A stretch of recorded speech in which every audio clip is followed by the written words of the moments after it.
mesmo. Eu gostaria que você se colocasse de pé nesta manhã, diante da presença do Senhor.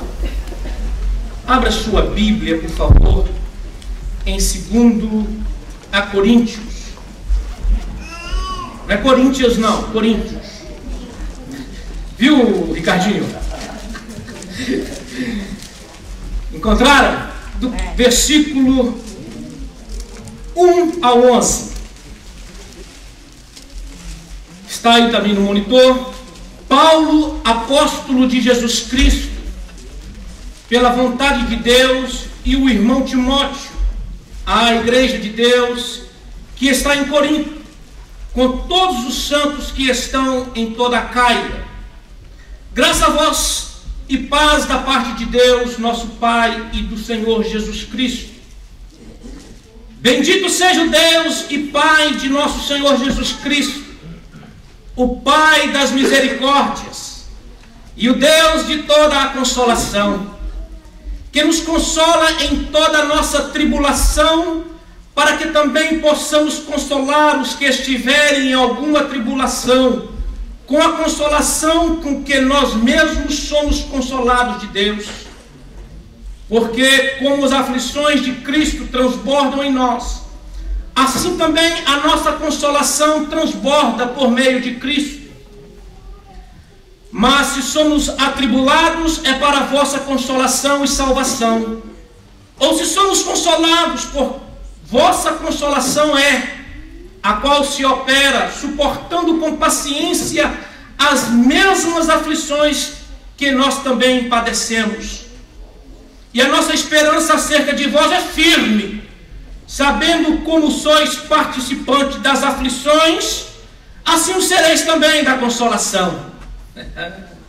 Porque não queremos, irmãos, que ignoreis a tribulação que nos sobreveio na Ásia, pois que fomos sobremaneiramente agravados mais do que podíamos suportar, de modo tal que até da vida desesperamos.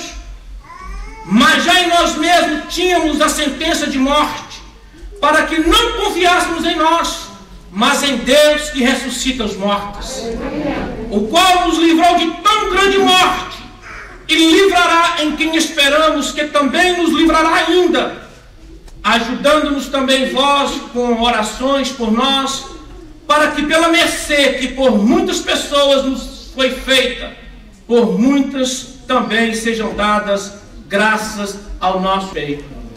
Pai, bendito seja o teu nome, bendita seja a tua palavra, inspiração do Espírito Santo.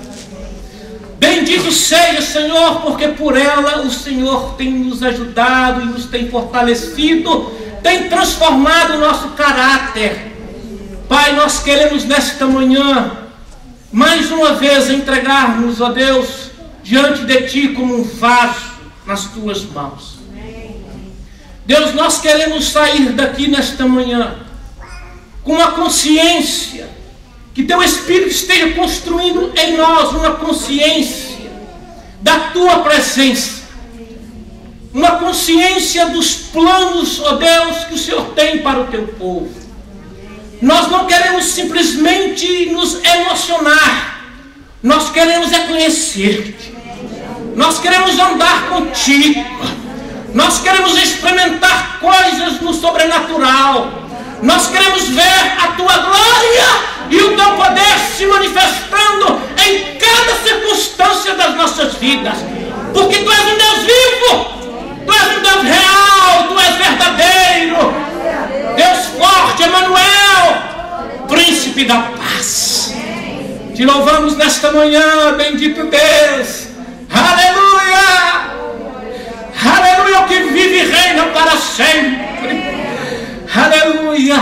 Te adoramos nesta manhã pela alegria, pelo regozijo que há dentro de nós, a alegria do Senhor que é a nossa força, a alegria do Senhor que faz com que nos suportemos, ó Deus, as tribulações, que passemos pelos vales, porque a Tua mão é sobre nós e sobre o Teu povo, sobre a tua igreja, em nome de Jesus. E a igreja diz amém. Amém. Aleluia. Podem assentar, irmãos. Tenho uma alegria dentro do meu coração. Há uma paz que excede todo o entendimento, fluindo em nosso espírito, através do Espírito Santo do Senhor. Como diz a velha canção, a paz que eu sinto em minha alma não é porque as coisas me vão bem. A paz que eu sinto em minha alma é porque eu confio no Senhor. Amém?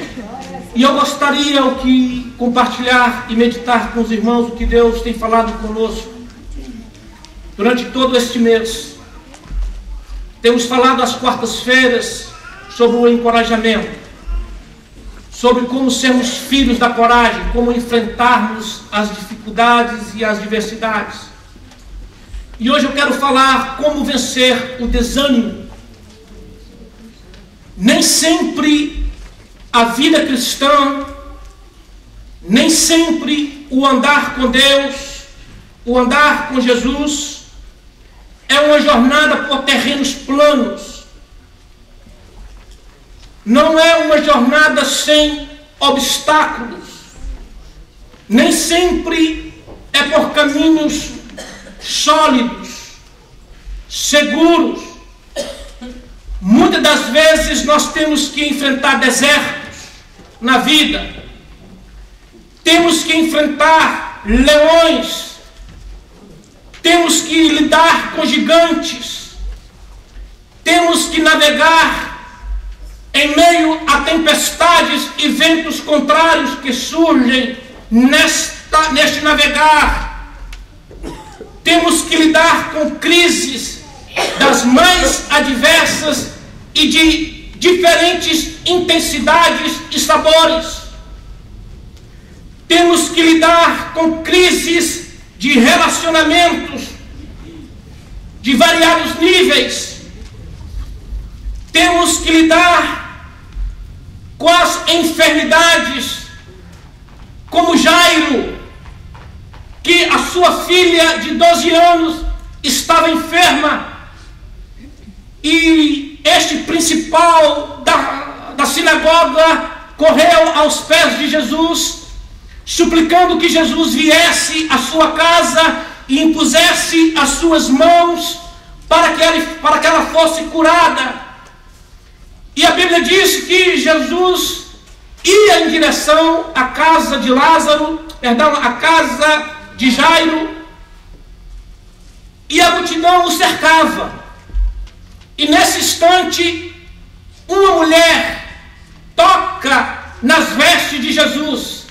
A mulher que todos nós conhecemos, que tinha uma hemorragia interna.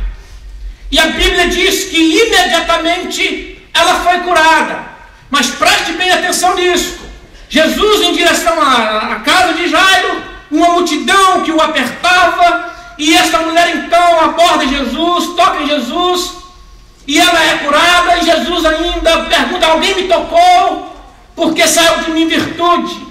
E nesse mesmo instante a Bíblia diz que os servos da casa de Jairo chegam e dizem: não comande mais o mestre, porque a sua filha morreu. Eu fico pensando na cabeça de Jairo: se essa mulher não tivesse atravessado no meu caminho,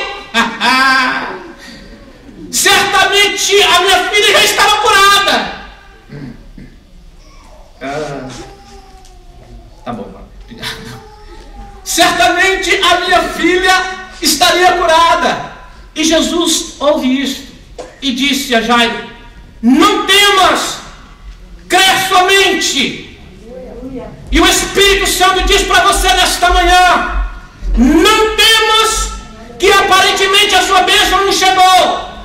Não temas, que aparentemente parece tardio a tua promessa. Crê somente, que o milagre ainda vai ser maior, porque a filha de Jairo morreu. E a Bíblia diz que 6 pessoas somente entraram naquele quarto.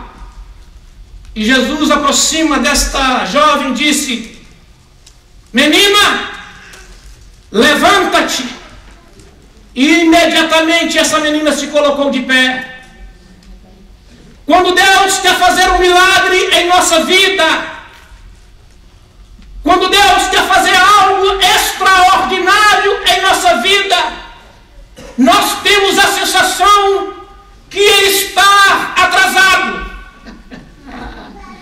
Temos uma sensação que parece que Ele errou o tempo. Nós temos também que lidar com crises financeiras, como Pedro, quando lhe aproximaram de Pedro e lhe cobraram os impostos. Espero que todos já entregaram os seus impostos, amém? Amém. E perguntaram a Pedro: por que o seu mestre não paga os impostos? Eu penso que Pedro não tinha dinheiro para pagar os impostos da sua empresa. E a Bíblia disse que Jesus conversa com Pedro e Jesus fala a Pedro: Pedro, vai ao mar, e o primeiro peixe que você pescar, abra-o, porque lá vai ter dinheiro suficiente para pagar o meu imposto e o seu imposto. Ele não está entendendo. Quando nós temos que lidar com crises financeiras, nós temos um provedor, um Deus que faz milagre, um Deus que ordena o impossível. Tanto peixe para pescar, Jesus ordenou um, é esse. Está você passando por uma crise financeira? Não está dando para pagar as contas? Creia num Deus provedor. Creia num Deus que te sustenta, seja qual for a circunstância. Elias foi sustentado por corvo. Deus mandou que corvos fossem sustentar Elias. E não é diferente nas nossas vidas. O que nós precisamos é esperar em Deus, confiar no sobrenatural de Deus. Nós temos que lidar com o pecado que constantemente nos rodeia. A verdade que cedo ou mais tarde todos nós teremos o nosso Getsemane pessoal. Cedo ou mais tarde, todos nós teremos o nosso Getsemane, lugar de pressão, lagar, conhecido lagar de azeite.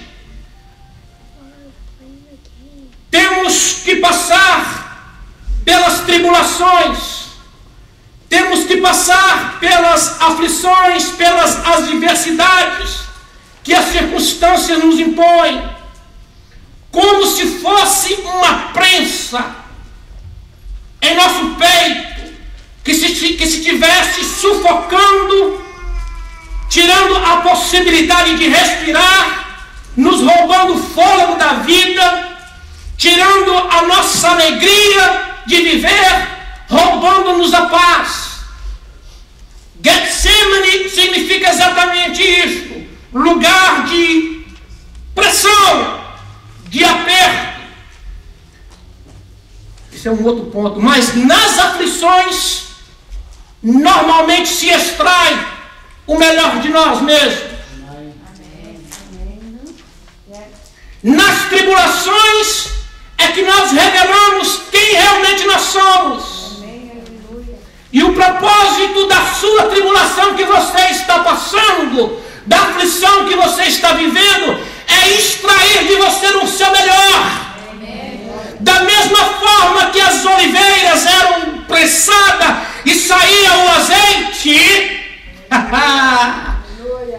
quando as aflições nos vêm, quando estamos cercados por gigantes,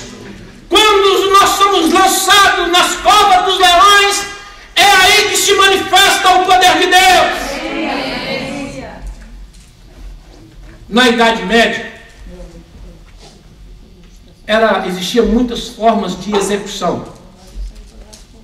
E uma delas era exatamente assim: se colocava a pessoa deitada com os braços e as mãos abertas e descia uma pedra sobre o tórax da pessoa, e a pessoa ia morrendo lentamente, impossibilitada de respirar.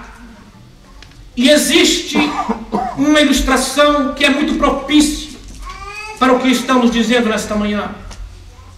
Conta-se que Satanás, ele fez um garagem-céu no inferno e colocou à venda todas as suas ferramentas que ele costumava usar contra os filhos de Deus: a malícia, o ódio, a inveja, o ciúme, a enfermidade, a incredulidade, a cobiça. E em um canto se encontrava uma ferramenta aparentemente muito usada, desgastada. Porém, entre todas estas ferramentas, esta era a mais cara. E os diabinhos perguntaram ao diabão: por que aquela ferramenta era mais cara do que as outras? Satanás respondeu aos diabos: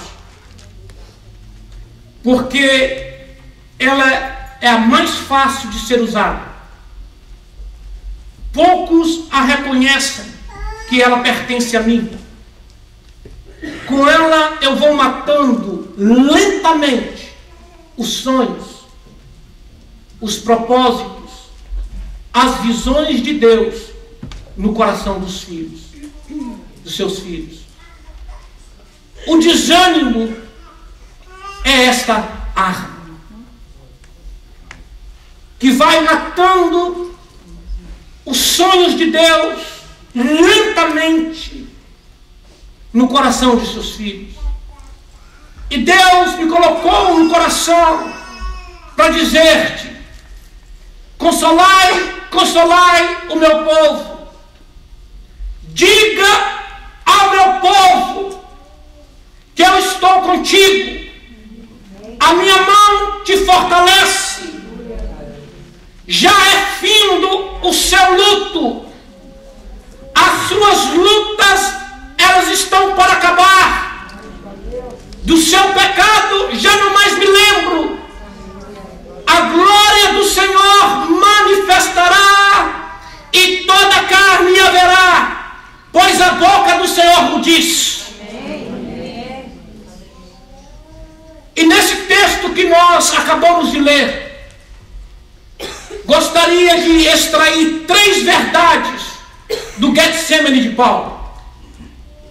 A segunda carta aos Coríntios, ela tem um caráter animador, tem um caráter encorajador, ela tem o propósito de estimular a igreja de Corinto. Paulo disse que ele viveu uma tribulação tal que até da vida ele havia desesperado. Ele não pormenoriza, ele não entra em detalhe qual era esta tribulação. Porém, nós sabemos que Paulo, o seu ministério é marcado por tribulações, por aflições, por causa do Evangelho. 2 Coríntios, ele mesmo fala que 5 vezes ele recebeu 40 açoites menos uma. 3 vezes ele apanhou espancado com vara. 3 naufrágios. E ali ele vai listando os perigos que ele enfrentou por causa do Evangelho de Cristo. E aqui para mim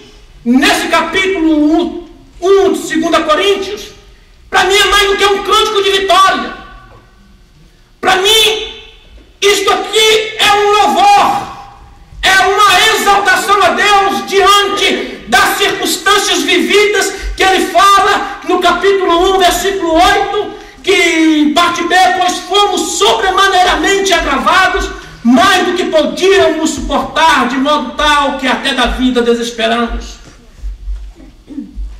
Talvez você esteja vivendo situações semelhantes,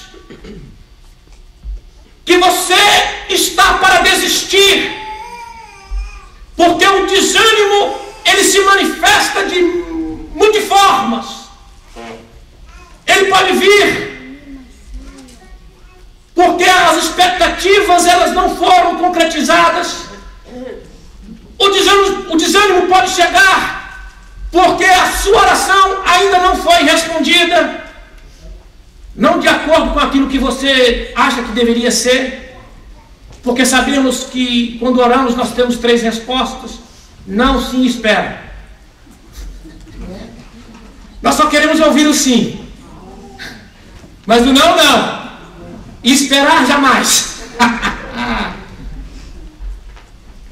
E tudo isso faz com que o desânimo pode se instalar no nosso coração. Você quer ver uma pessoa que começa lentamente a desanimar? É quando ela começa a substituir os seus valores. Oh Deus.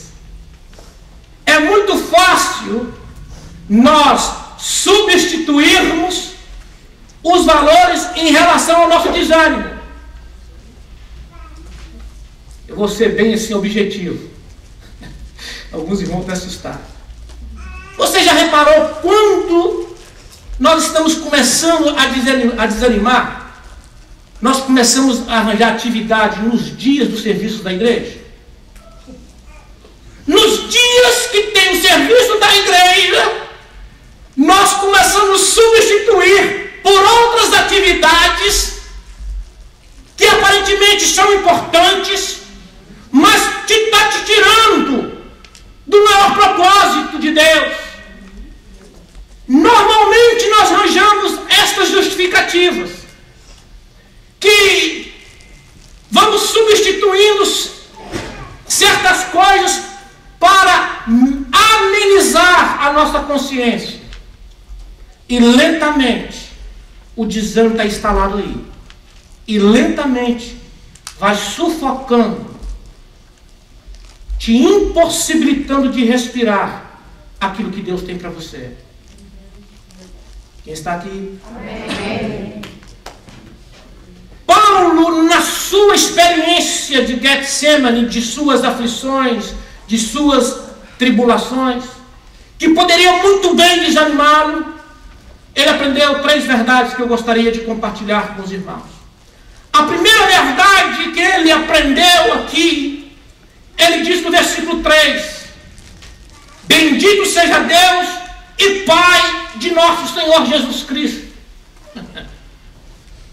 Ele está exaltando o Criador dos céus e o Criador da terra. Ele está exaltando o Deus invisível que se manifestou na pessoa de Jesus Cristo. Ele está exaltando o Eu Sou.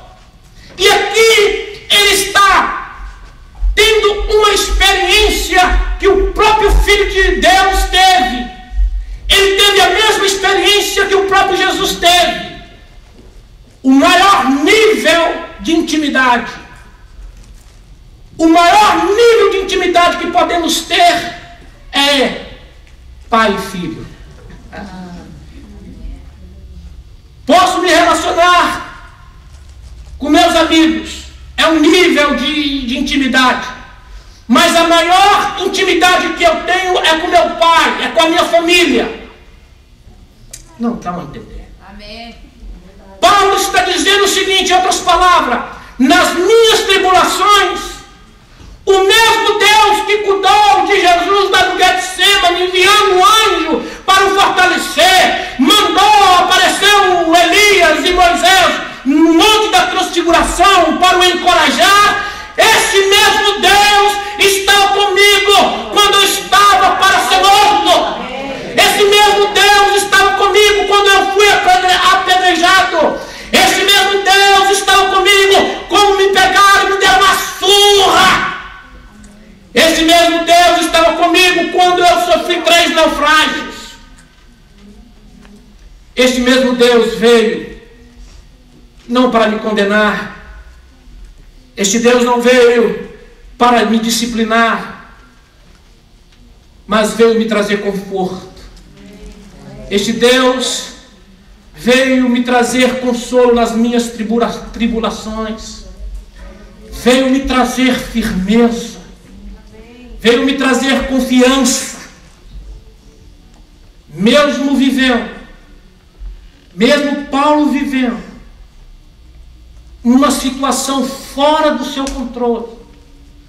Porque ele mesmo disse, no versículo 9, já em nós mesmos tínhamos dado a sentença de morte. Quantos aqui nesta manhã está vivendo isso?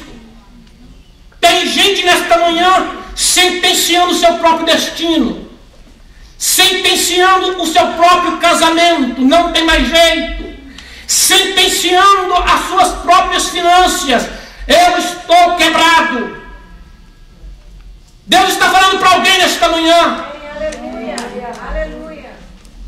Deus veio aqui diante de Paulo, quando ele me falou assim: eu já tentei de tudo, eu fiz de tudo. É aí que entra Deus.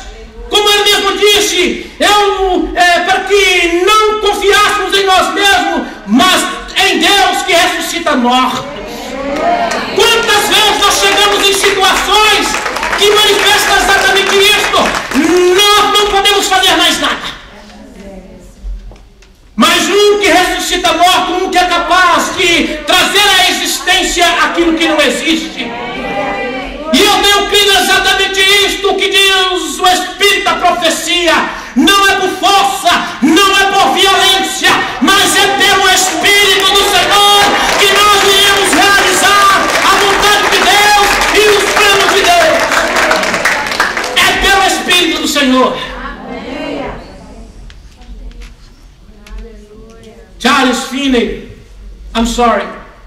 Charles Spurgeon disse que o desânimo, o desencorajamento, ele é universal e ele atinge a todos. Todos passam por isso. O mais interessante é que os mais visados são aqueles que são produtivos, são os que são frutíferos, são os que estão realizando alguma coisa. Na palavra mais moderna, são aqueles que estão tendo sucesso, estão alcançando o seu objetivo. São estes que as armas, essa ferramenta do desânimo, ela é mais visada. São estes que Satanás quer procurar a desanimar, porque você está sendo produtivo. Quando você decide sair do barco, quando você decide não se conformar, é tão fácil ficar dentro do barco, irmãos. É tão fácil se conformar no nosso lugarzinho seguro, que sentimos protegido. Mas quando você decide andar pelas águas, sobre as águas, vai vir os ventos contrários, vai te levar a querer olhar circunstâncias contrárias, vai querer fazer você pôr os olhos naquilo que está te forçando a parar. Mas mesmo nestas horas que você decidiu andar sobre as águas, que às vezes você vai olhar a circunstância e vai falar assim: nossa, agora eu vou afundar mesmo. Lá está Jesus. Lá está Jesus com a sua mão poderosa. Comigo você não afunda. Comigo você não morre. Como diz o salmista: não morrerei, mas viverei e verei a glória de Deus nessa terra. Este mesmo Deus que Paulo estava tendo uma experiência. Aleluia! Aleluia! O mesmo Deus que estava com Jesus no Getsemane. Ele veio me consolar. Porque, Paulo, ainda não acabei a obra contigo, ainda não terminei o que eu estou para realizar. Você precisa ir em Roma. Aleluia! De lá você não vai sair vivo. Tá aí, irmãos. Você precisa ir em Roma. De lá você vai só sair morto. Misericórdia. Mas Paulo não desistiu. Ele enfrentou. Ele foi a Roma. Foi preso e foi martirizado em Roma. Diante das crises, normalmente, nós temos a tendência de querer desanimar. Eu disse que diante das crises nós revelamos quem nós somos. Muitas vezes nós identificamos com a mulher de Jó. Aborrece esse Deus e morre. Jó perdeu todos os seus filhos. A sua empresa faliu, entrou em colapso. A sua mulher abandona-o. Ainda para piorar, pega uma enfermidade que a Bíblia diz que até o seu lado nem se podia se aproximar. Mas mesmo assim, na sua tribulação, ele não pecou contra Deus. Mesmo assim, na sua aflição, ele não pecou contra Deus.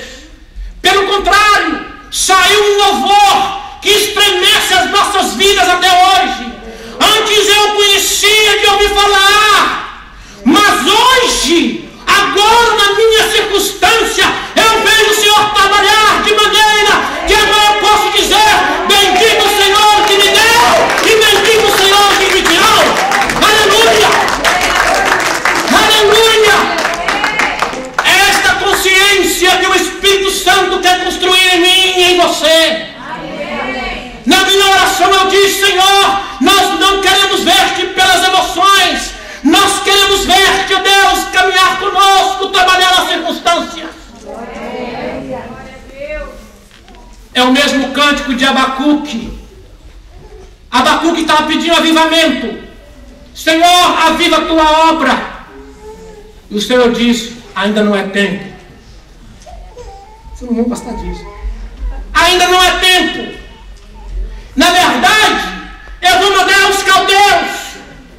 Na verdade, primeiro eu vou trabalhar no coração do meu povo. Primeiro eu vou tirar o pecado do meio do meu povo. Primeiro eu vou lavar as suas vestes. Primeiro eu quero saber até onde você quer andar comigo. Não estão a entender? Vocês não estão a entender? Porém, no diante de tudo isto, bendito seja Deus. Aleluia. Eu amo a palavra de Deus.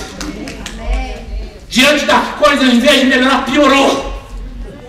Senhor, você vai mandar esse povo terrível. Você vai mandar mais aflição. O Senhor vai mandar mais teste, mais prova, Senhor. Yes. Não se assuste. Eu comecei falando que a vida cristã, eu tô achando que é como fala? Mar de rosas. Não consigo ver isso de jeito nenhum aqui. Abacuque disse: ainda que a figueira não floresça, nem haja fruto na vide, o produto da oliveira minta, e os campos não produzam mantimento, as ovelhas sejam arrebatadas do aprisco, e nos currais não haja gado. Todavia, eu me alegro no Senhor e exulto no Deus da minha vida, porque o justo viverá da fé. Aleluia! Aleluia! A Bíblia diz que o justo viverá da fé. Diga para o seu irmão: o justo viverá da fé.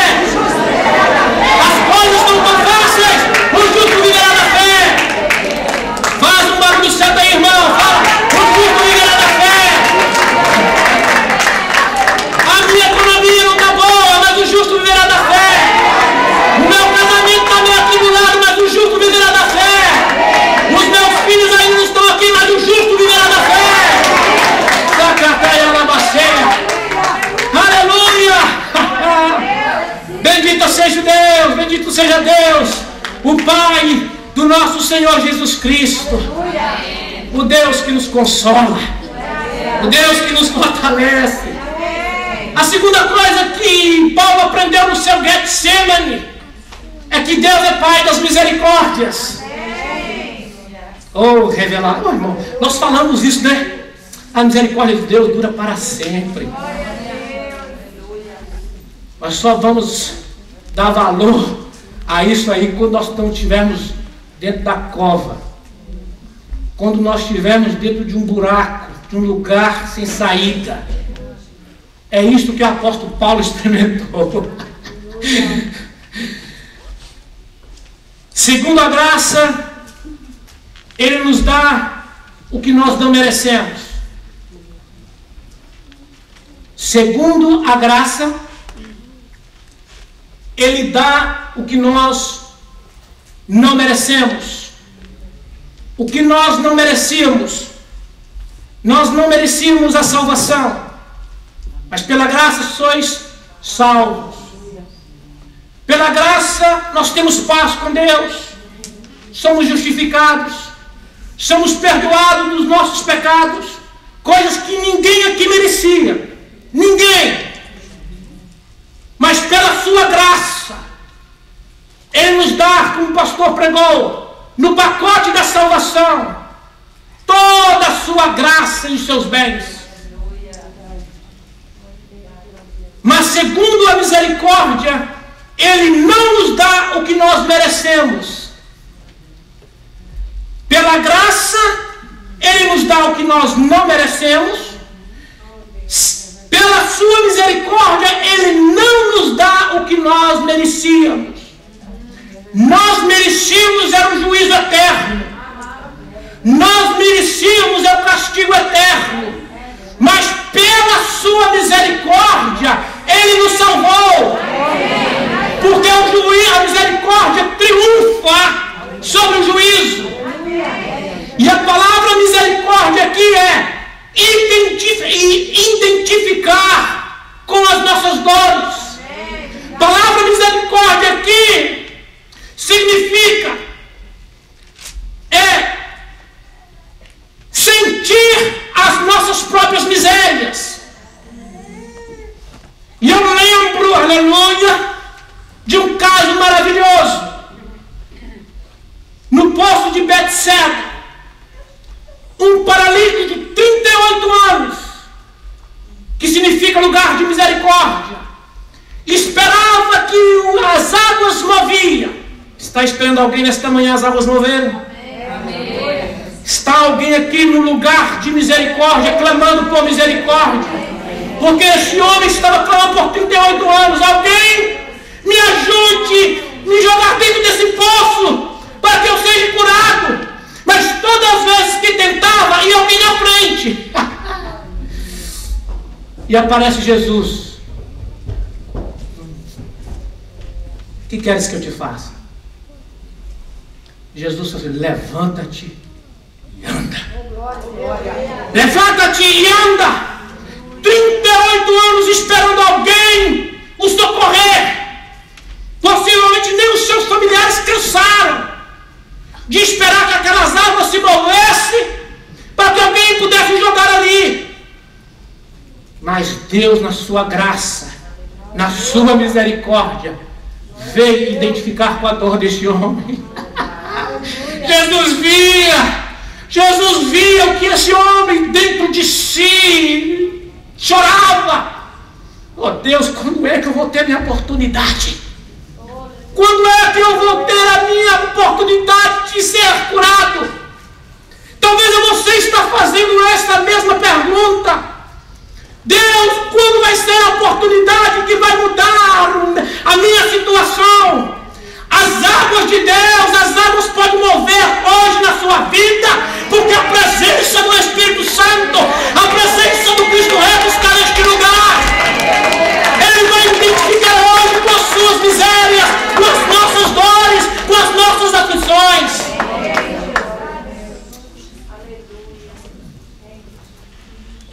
Este homem, e o mais interessante, os judeus não gostaram nada disso. Normalmente os religiosos não gostam nada. quando as coisas estão acontecendo, quando os milagres estão correndo, quando vidas estão sendo transformadas, quando está acontecendo algo diferente, normalmente levanta um e começa e tal, porque isso, porque aquilo. Você e eu precisamos entender o que os judeus não entendiam. Jesus curou no dia de sábado este homem. E Jesus falou algo que abalou a teologia judaica. Aquela ideia que Deus está no trono, descansando. Dá licença, pastor. Descansando. Não existe. Aquela ideia que Deus santificou o sábado para descansar. Ah, meu Deus, não faz nada no sábado. Deus parou de trabalhar no sábado. Sábado é dia de miséria mesmo. Jesus disse: meu Pai está trabalhando até agora, e eu também trabalho. O meu Pai não para de trabalhar. O meu Pai constantemente está fazendo algo na vida de alguém, porque a obra que Ele começou na sua vida e na minha vida, Ele vai concluir. Ele não para no dia de sábado, Ele não para no domingo, Ele não para na segunda, na terça, quarta, quinta, sexta, sábado, domingo. Ele trabalha, José, 24 horas, 7 dias na semana, e ainda se precisar faz overtime. Tudo isso para me abençoar e te abençoar. Deus abalou a teologia judaica quando Ele disse: meu Pai trabalha até agora. E Deus, querido, está trabalhando em seu favor. Talvez você não percebe, como cantamos no corinho. Como cantamos no corinho, Ele trabalha em silêncio. Ele trabalha em silêncio. Ele trabalha no meio das adversidades, nos desertos. Trabalha também na prosperidade, na paz. Ele trabalha a todo momento. É o Pai das misericórdias. Bendito seja Deus. É aquela atitude que Davi falou o seguinte: quando Davi pecou. Davi pecou, já tenho dito isso, tu me perdoe. Quando ele fez o recenseamento para não fazer, e colocou o profeta colocou 3 alternativas para ele, e ele escolheu a última: que eu caia na mão do Senhor, porque o Senhor tem misericórdia. Que eu não caia na mão dos homens. Caia nós nas mãos do Senhor, porque muitas são as suas misericórdias. Não tem ninguém nesse planeta que identifica com a sua dor mais do que o nosso Deus. Não tem ninguém nesse planeta que identifica com a sua aflição mais do que o Espírito Santo. Tanto que Ele nos ajuda a orar, porque nós não sabemos orar. Ele ajuda nas nossas tribulações. Ele foi nos dado para estar ao nosso lado, para nos ajudar. Eu disse quarta-feira que Ele é nossa sombra à direita. Me perdoa, pastor, vou repetir, para alcançar mais pessoas.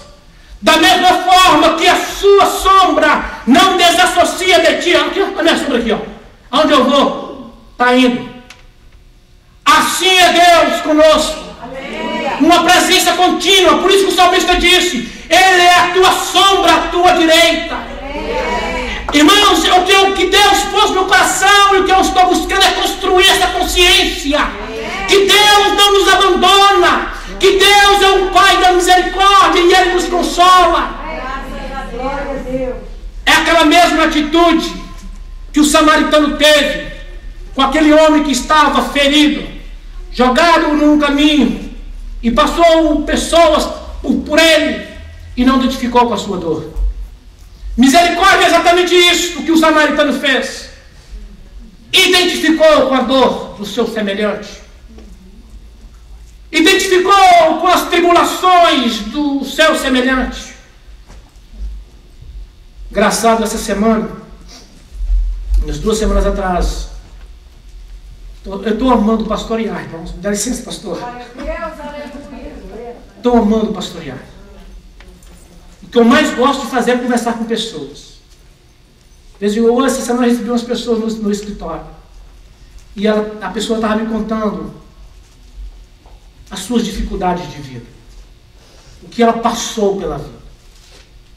E ali eu senti exatamente isso. Identificar uma dor daquela pessoa. Sentir a dor daquela pessoa. E tentar fazer alguma coisa para amenizar. Para confortar e para encorajar. E assim a igreja fez. Também tive outra experiência. Que eu vou contar mais na frente. Não esqueça. A irmã Zizi é curiosa. Deus nos trata com amor. Deus nos trata com misericórdia. Deus nos trata com bondade. Ele conhece, irmãos, a nossa estrutura. Ele sabe que nós somos pó. Ele sabe até onde você pode suportar. Ele sabe até onde você pode ir. Ele vai deixando até você aguentar. Na hora que você não estiver mais aguentando, Ele te toma pelo braço.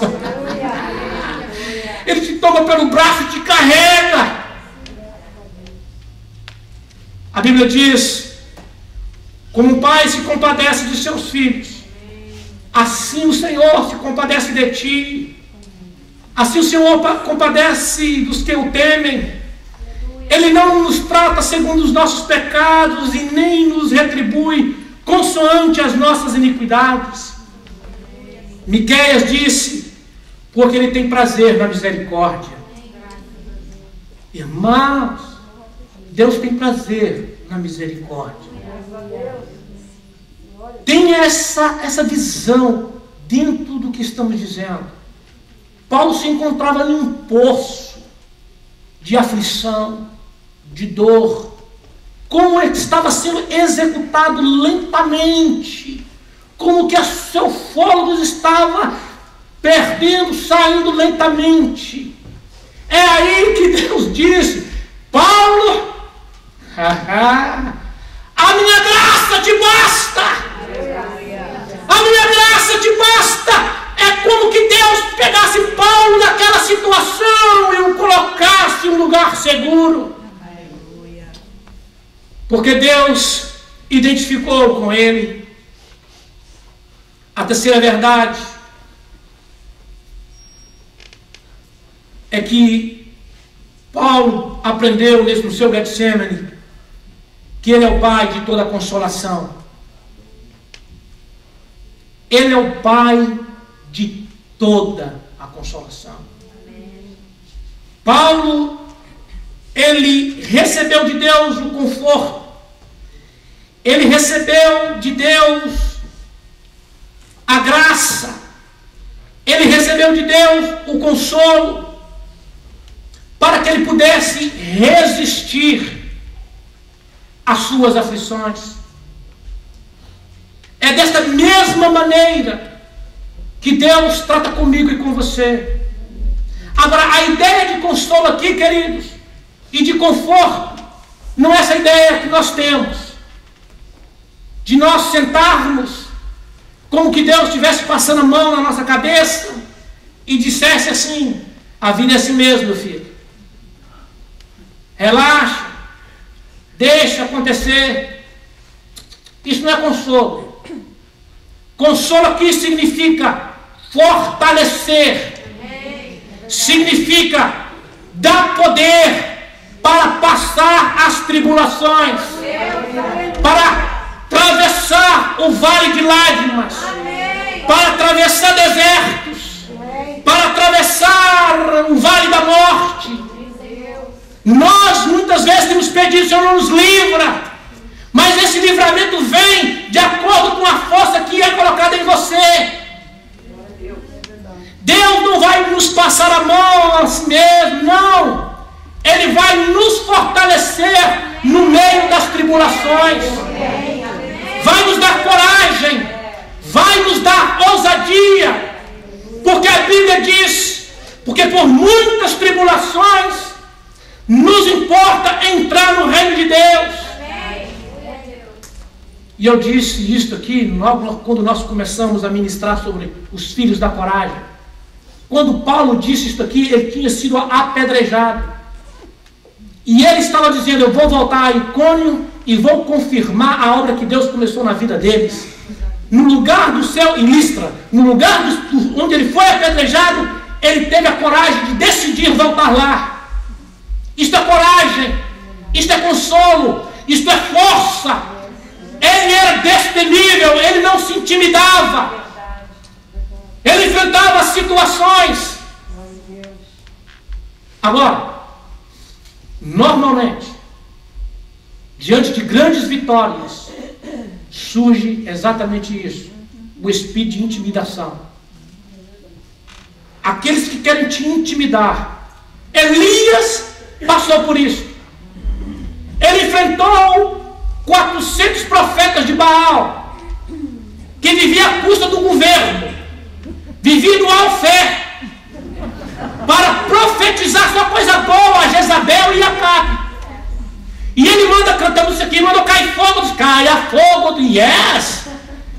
Porém, Jezabel levantou: eu vou te matar, eu vou cortar sua cabeça fora, hoje a sua vida estará nas minhas mãos. O que Elias fez? Perna para quem te quer. Hello! Ficar aqui com essa mulher, essa endiabrada? Essa mulher está endiabrada, é melhor correr. Paulo já foi ao contrário. Elias, o que faz aqui? Senhor, essa mulher vai matar todo mundo, só eu fiquei. Não, Elias, tem ainda 7.000 que não se dobrou. Tem 7.000 ainda que vai enfrentar situações mais difíceis. Quem está entre esses 7.000? Quem está com esta coragem para enfrentar os seus gigantes? Quem tem essa coragem para voltar aonde é necessário voltar para construir a obra de Deus? Eu e você. Diga eu! Diga eu! Amém! Bonito! Aleluia! Sempre seja assim, Senhor. Amém.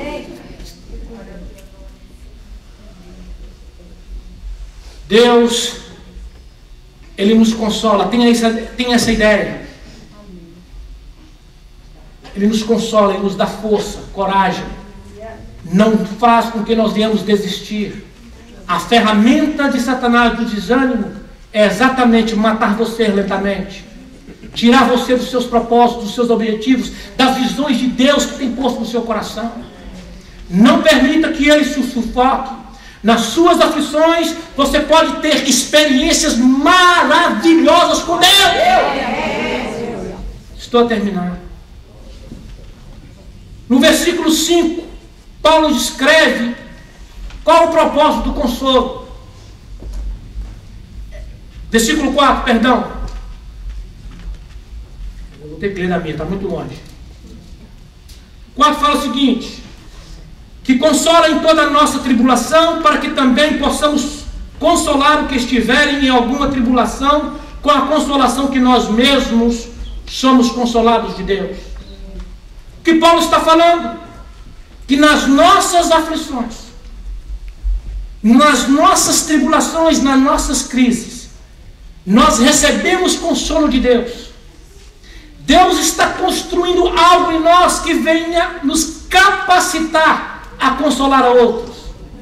Por isso que Paulo diz: eu me regozijo nas aflições, porque nas aflições Ele está construindo em mim algo que eu posso compartilhar com outros futuramente. E essas semanas, eu tenho maravilhosa experiência. 2 semanas atrás, agora eu estou feliz lá, porque eu posso contar as minhas experiências. Dá licença, pastor. Estou muito pessoal hoje, né? Mas eu quero isso mesmo, as minhas também. Sentei com um irmão e fomos conversar. Pude identificar com a dor dele, porque a dor que ele passou, eu passei. Pude identificar com as emoções dele, porque também passei. Como é mais fácil poder consolar alguém quando nós trazemos as marcas da alma, na alma, no espírito, por caminhos e por desertos, por Getsemane que nós passamos. Como é mais agradável, como é mais gostoso poder aconselhar alguém assim. Então não se desespere. Tudo aquilo que eu e você vem vivenciarmos nesta vida, Deus transformará isso em força, para que possamos consolar a outros. Não vai entender? Não vai entender? Deixa, como diz o apóstolo Paulo, regozije nas aflições, porque Deus está fazendo algo em ti. Paulo fala no versículo 5, porque como as aflições de Cristo transbordam em nós, assim também nossa consolação transborda por meio de Cristo. A ideia de Paulo aqui, irmãos, é muito, muito clara. Transbordar só vem para mim na minha mente algo. Um rio que está subindo. É o rio Doce, vai responder. Transbordar é como o rio Jordão, que quando o povo ia invadir Jericó, a Bíblia diz que o Jordão transbordava. A Bíblia está dizendo aqui, Paulo está dizendo o seguinte: as aflições de Cristo, vocês não vão gostar, elas são crescentes.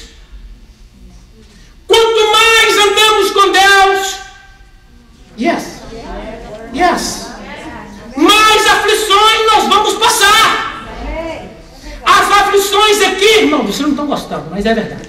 As aflições aqui não é proveniente de pecado nem de desobediência, como muitos de nós temos vivido. Não!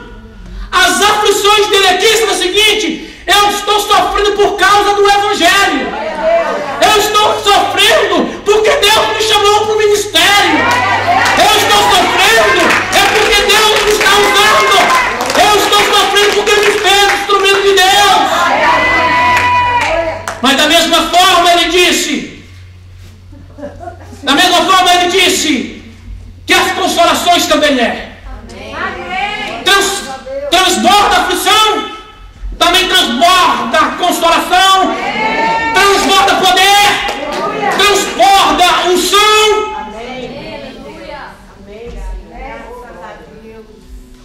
À medida com que sofremos por causa da obra do Senhor, da mesma medida, aleluia, da mesma medida seremos consolados por Deus. 1 Pedro, capítulo 4,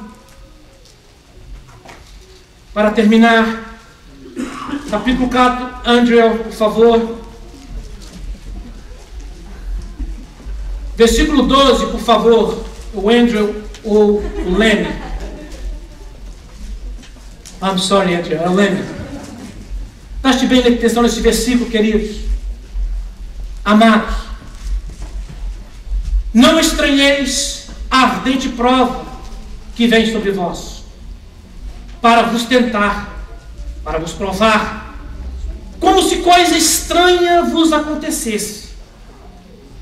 Mas alegrai-vos no fato de ser de participantes das aflições de Cristo, para que também na revelação da sua glória vos regozijeis e alegreis.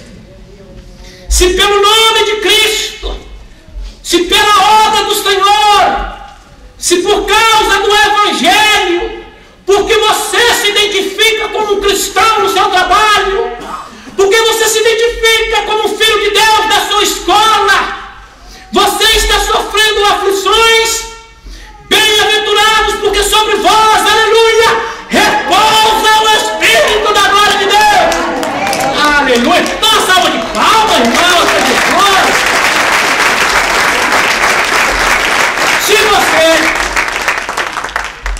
se eu não estou sofrendo como homicida, ou ladrão, ou maldizente, ou malfeitor, ou como que se intromete em negócios alheios, mas se padece como cristão, não se envergonhe, antes glorifique a Deus nesta parte. Se as suas aflições não é proveniente de pecado, Se a sua luta não é proveniente de desobediência, de escolha errada, de decisão errada. É o que ele está dizendo aqui.